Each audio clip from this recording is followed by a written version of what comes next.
दोस्तों पीएफ की नई वेबसाइट पे एक अजीब सी प्रॉब्लम नज़र आ रही है जहां पे मेंबर बता रहे हैं कि उनकी पहले 6 सर्विसेज थी, लेकिन जब से नई वेबसाइट आई है तब से एक सर्विस गायब हो गई है।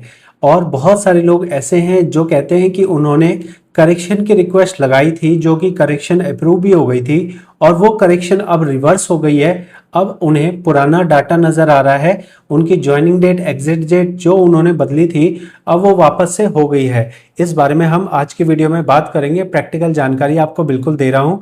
ये मेरा चैनल है जो मैं आपको प्रैक्टिकल जानकारी के बेस पे ही कुछ भी वीडियो बता रहा हूँ। ये प्रॉब्लम 3 तारीख से ही आने लग गई। जब से मेंबर ने अपना अकाउंट खोला, उन्होंने अकाउंट को देखना शुरू किया, उनको लगा यार ये मेरी सर्विस कहाँ चले गई, मेरी तो 6 सर्विस थी एक कहाँ गई, और या 3 सर्विस थी एक कहाँ गई, या बहुत सारे लोगों ने सर्विस को चेंज कर लिया।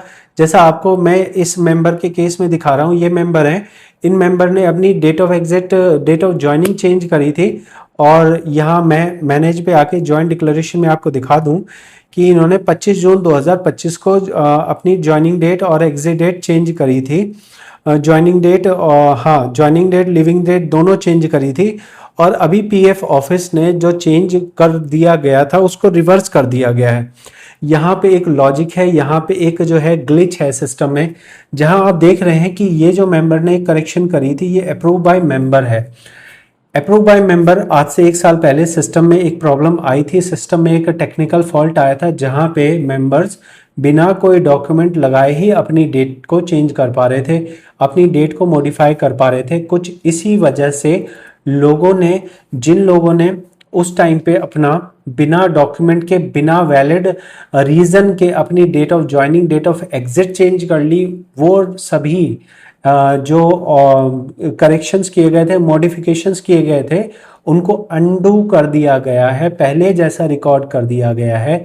और अब अगर आप उन रिकॉर्ड्स को बदलना चाहेंगे तो आपको जो डॉक्यूमेंट्स की रिक्वायर्ड होती है वो मांगे जाएंगे, वो डॉक्यूमेंट आपको लगाने होंगे। ये एक प्राइमरी केस है जो मेरे पास आया है, जहाँ पे ज़्यादा लोग ऐसे बता रहे हैं कि उन्होंने रिवर्स किया था और अब वो वापस से वैसे ही सिचुएशन हो गई है।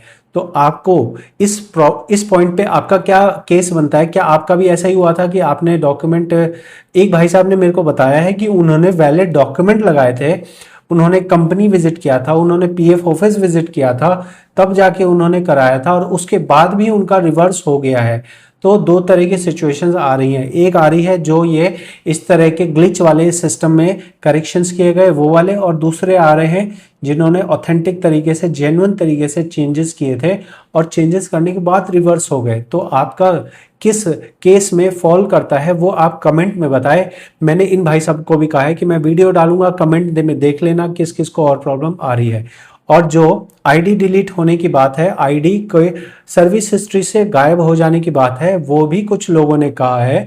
हालांकि वो बहुत ज़्यादा लोगों ने नहीं कहा है, लेकिन अगर 2-4 ने भी कहा है तो वो भी रेलेवेंट रहते हैं।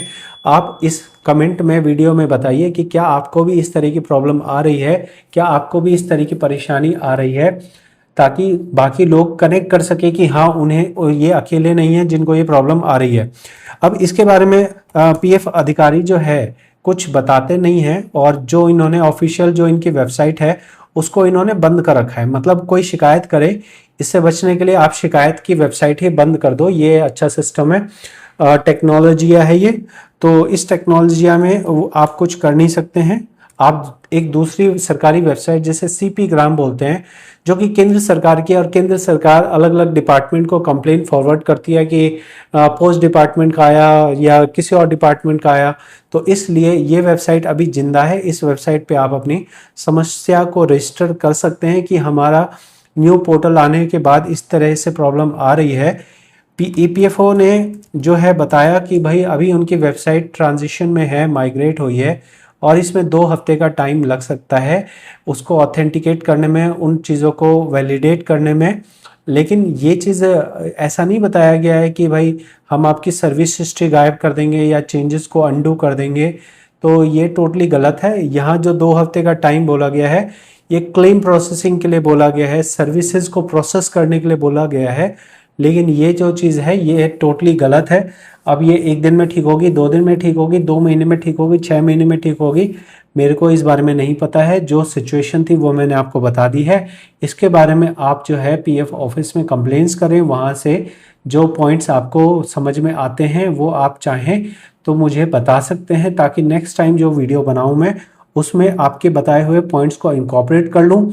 आप ये मान लीजिए कि जो भी आपको इस चैनल पे देखने को मिलता है ये आपके इनपुट्स होते हैं और मेरी जो एक्सपीरियंसेस होते हैं उसको मैं बताता हूं, ताकि ज़्यादा लोगों तक जानकारी पहुंच सके। क्योंकि पीएफ ऑफिस आपको इस तरह की कोई जानकारी देने में इंटरेस्टेड नहीं है। दे डोंट केयर कि भाई किसी को कोई प्रॉब्लम आ रही है नहीं आ रही है, वो अपना मस्ती में है। और आप लोग जो है इस चीज़ को खुद भी फील कर सकते हैं। आप चाहें तो इस चीज़ को ट्राई कर सकते हैं। आप हमारे चैनल को सपोर्ट कीजिए ताकि हम ज़्यादा लोगों तक पहुंच सकें। अब समझो कि कोई अगर अकेले बैठ के सोचता होगा, वो क्या सोचता, अरे पता नहीं यार क्या हो गया, अब मेरा बीजीवी फेल हो जाएगा, अब मेरी सर्विस हिस्ट्री में प्रॉब्लम आ गई, अब ऐसा हो गया, अब वैसा हो गया। तो ये बहुत ही डिप्रेसिंग सिचुएशन होती है जहां बहुत सारे लोग अपनी सर्विसेज को बहुत ही ज़्यादा उनके लिए क्रिटिकल होता है सर्विस रिकॉर्ड में प्रॉब्लम आना। तो आप ज़रूर से अपना एक्सपीरियंस बताएं कमेंट में। बहुत बहुत धन्यवाद। Are you looking for expert help with your Provident Fund? We offer full PF withdrawal, transfer, master payroll, ITR filing, and become a certified consultant with our courses.